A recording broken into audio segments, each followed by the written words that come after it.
নিজেদের বাড়ির গাছে যদি এত সুন্দর আম হয় আর নিজেদের ছাদে দাঁড়িয়ে সেই আম যদি ধরা যায় তাহলে সেই আনন্দ আলাদা। তবে হ্যাঁ, ভগবান গীতাতে বলেছে যে পত্রং পুষ্পং ফলং তোয়ম, তো পাতা ফুল সামান্য জল এই দিয়েই কিন্তু ভগবানকে সেবা করা যায় আর সন্তুষ্ট করা যায়। তো এত সুন্দর ফল সেটা ভগবানকে দেব না তা তো হয় না।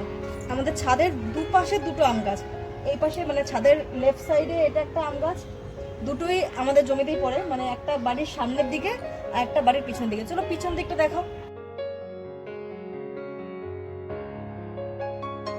ছাদের দুপাশে দুদিকে দুটো আম গাছ, এইভাবে আমগুলো ঝুলে রয়েছে।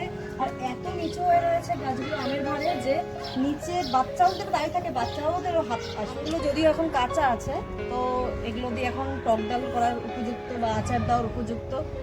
যখন পাকবে তখন তো পাকা আম ভগবানকে দেবো। চলো দেখা হবে নেক্সট ভিডিওতে। হরে কৃষ্ণ।